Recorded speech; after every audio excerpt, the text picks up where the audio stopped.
Welcome to Tuesday Update. Today is February 23rd. We got Ash Wednesday off to a good start and Lent off to a good start. So for Ash Wednesday, we had about 350 people come here to Masses and our services. And then we had just under 300 people come to our drive-by ashes out in the front of the church here.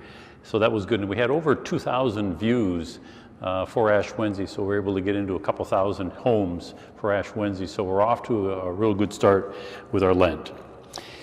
This past Sunday was what they call the rite of election. So in other words, that was for people who are studying to become and want to become Catholics. And they start a process back in October, and they meet every week. Been doing it, of course, virtually this year. And then it's getting closer and closer, because what they do is they become full members of our church at the Easter Vigil. And so we at the 10 o'clock Mass, we brought them up here on the altar, and we talked a little bit about them, told a little bit about their story. One of them, Rose Coterfeld, is what we call a catechumen. So she's never been baptized, never received First Communion, never been confirmed, and she'll receive those three sacraments at the Easter Vigil. The other three have been baptized in another Christian tradition. And so they came, and they're interested in becoming Catholics, and they're going to be confirmed and receive Eucharist, and Sylvia Kukin, Sean Swint, and Terry Glazebrook. So it's very interesting for me to hear the different ways that God kind of calls people to our faith.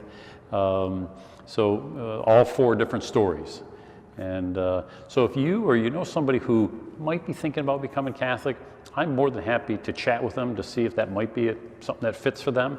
I always encourage people, you don't have to make the decision to become a Catholic to enter the program. The program is to figure out if you think that's what you want to do. So if you know somebody or you are interested, you let me know.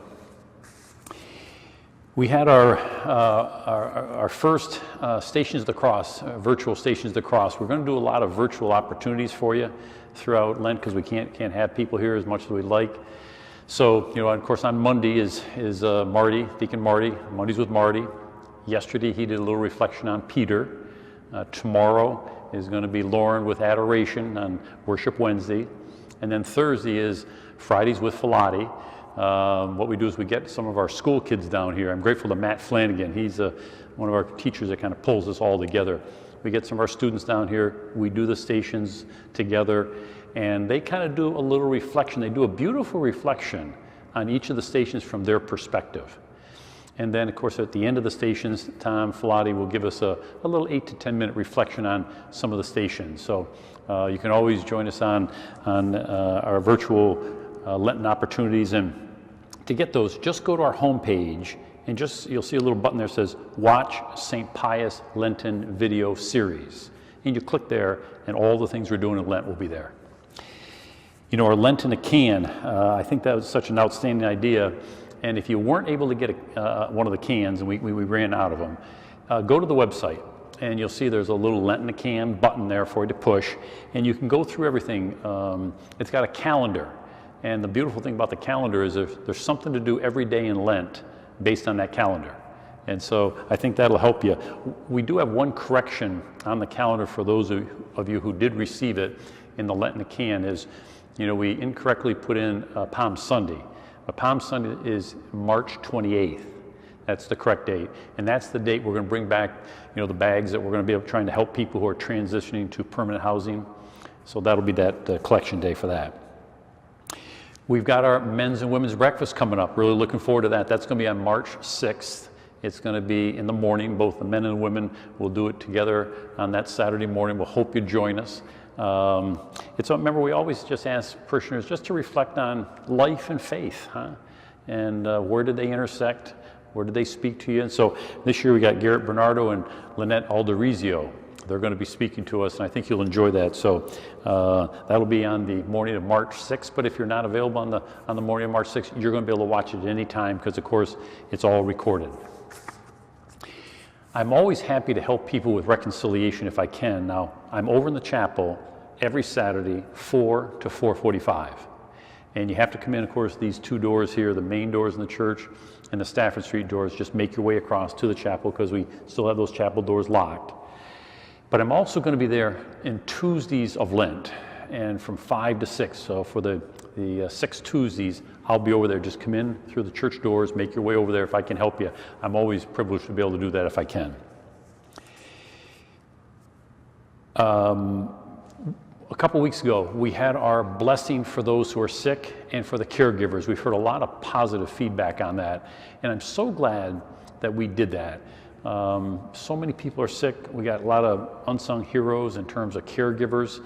I just want you to know that we continue to pray for all of you on that tree, because we've got a very dedicated prayer group here at St. Pius, and they every week they gather virtually and they go through all the names and they pray. So you just know that you're still being prayed for. And if you want to be prayed for and to be by this group and all of us here at St. Pius, go to the website, and there's a little prayer request button there, and just click it on the home page, and it'll bring you right to our prayer request. Write out your name. We get that name to our prayer team here at St. Pius, and they'll keep you in prayer. And they're a very special group. They're very faithful. Hey, just that reminder, I just mentioned to you, those chapel doors are closed, right? That sidewalk, we're trying to protect you. There's, whenever there's snow on that roof, it could come down and seriously injure somebody. So we'll keep those doors closed until we get past the snow. And so you got to come in through the 2 other church doors here. And we do ask if you can continue to call us or email us if you need something in the office. We're just trying to keep our staff safe, and we're looking forward to the day we can open things up and have you come in like you always used to. We love when you come in. But right now, we got to try and keep our staff safe. So email us or call us, okay? Construction update. I was just out there 2 minutes ago. They are waterproofing the walls. So now temperatures today above freezing. We've really not been able to do much the last 6 to 8 days because it's been all below freezing. But today it's above freezing, so they're putting on that waterproof sealer, and then they put a little protective layer over the top of that sealant. And so they're working on that today, and when they get that done, they'll backfill those 2 walls, and then they'll begin the construction to excavate so that we can pour footings for the other 2 walls. So we're coming along good. And again, I appreciate your help in helping us to be able to do that. Just a reminder at noon to pause and to pray. We just had noon here a minute ago to pray. I'm standing here next to our tree. And remember, I mentioned that the tree represents the desert. This past Sunday, remember, Jesus went to the desert. And we're talking about, this past Sunday, we talked about this 40 days of healing with all the division in our world and our lives, our families. We've got to go to the desert. So maybe noon can be the time you take 10 and go to the desert, and we're just trying to take a look and say, hey, how can we be better healers and not so much a divider? Quick update on Father Ferrano. So I talked to him on Friday. He is in rehab. I mentioned that to you last week, and I thought his voice was a little stronger when I was talking to him, and he mentioned that he's able to do a little bit more in terms of rehab. Appetite's a little bit better, still not all the way there, but he's trying to get his strength back. And I did tell him, I said, hey, anything we can do for you from here? He said, just keep praying. So I said, I know our people will do that, so I appreciate what you're doing. I know he does too. For several years, Linda Green, I want to talk about her, pastoral care staff, Linda. So Linda and I are offered to do a reach out to anybody who's at home and who is ill. We're happy to connect with you, chat for a bit, and do a blessing. So don't be hesitant if you're home or you've got somebody at home that could really use a call or a Zoom. Linda and I are happy to do that, and we'll do that little blessing at the end. So let us know if we can be of help. So for several years now, we have supported the St. Francis Xavier Orphanage in Haiti.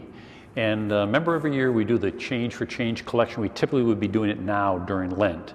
And last year, we collected about $9,000, which was outstanding.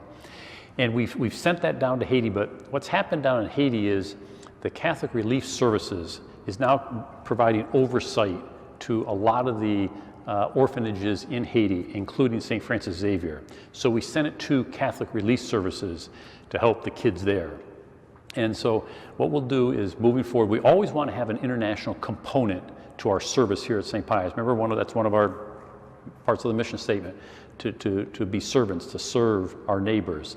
And we want to take care of people in our church walls here. If there's anybody hurting here, we want to help them. And then we want to work outside our walls, both locally And I think Liz Jelson does a super job of opportunities here in our local area to serve people. But we always want to have that international that component as well. And so we'll be working to figure that out, and we will do a Change for Change next year and support an international situation wherever we find. But so save that change, because we're going to be doing it again next year. Hey, just a reminder, the COVID numbers are dropping, thank God, but we want to double down and make sure we keep you safe here at St. Pius, and so we want to be vigilant, okay? And so I do ask you to, again, come in with that mask from the top of the nose underneath. Please go where our ambassadors need you to go. I know it's sometimes we're asking you to sit in a different spot than you normally would, but if you can just follow their lead, that allows us to keep the church safer, and to bring your tracing forms, and then also coming in as a group. Whoever you want to sit with, you come in together. And those are 4 things that have really paid off for us here at St. Pius in terms of keeping everybody safe. So, and I know you join me in thanking our ambassadors. They have done a fantastic job, and they get here early. They stay late because they sanitize the church so it's safe for the next person coming in. So if you get a chance, thank those ambassadors, because without them, we wouldn't be able to be open.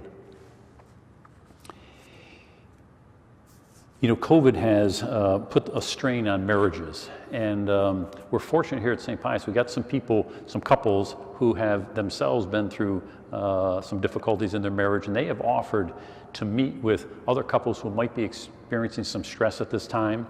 They're not counselors, they don't pretend to be counselors, but they are willing to do couple-to-couple walk with you. And think about that. If that's somebody, you or somebody that might benefit from that, don't hesitate to take advantage of it.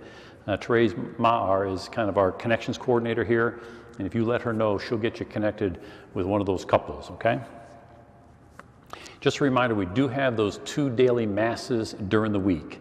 So we have Tuesday at 9 a.m., and then we have Wednesday at 6:30 a.m. One of the things we're going to start doing is, at the Thursday Constant Contact, is listing who the intentions for the Mass is. So I know sometimes you like to look ahead to see who the intentions are. And so you'll start to see this Thursday in the Constant Contact, we'll list for the next 2 weeks who the Mass intentions are for that Tuesday 9 a.m. and Wednesday 6:30 a.m. Mass is, okay? And again, if you're not getting those Thursday Constant Contacts, let us know, because we've got to change. We got to get your right email address. Remember, we've been kind of asking about, what does God's love mean to you? So we asked Fran Bouchard that question, and Fran responds as follows. He says, God's love is what I rely on to help me get through the turbulent times, and gives me the presence of mind and strength to be helpful to others that need me during these times. So a little thought for the week from last week. It was, to experience God's strength, we must first experience our weaknesses. To experience God's strength, we must first experience our weaknesses. So I'm going to look forward to seeing this weekend, either in person or on the live stream. We're going to keep working our way through this 40 days of healing. And I mentioned at Mass this past weekend, this upcoming weekend is the Feast of the Transfiguration.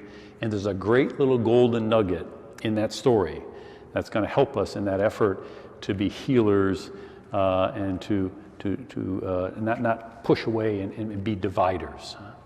So have a good week. God bless.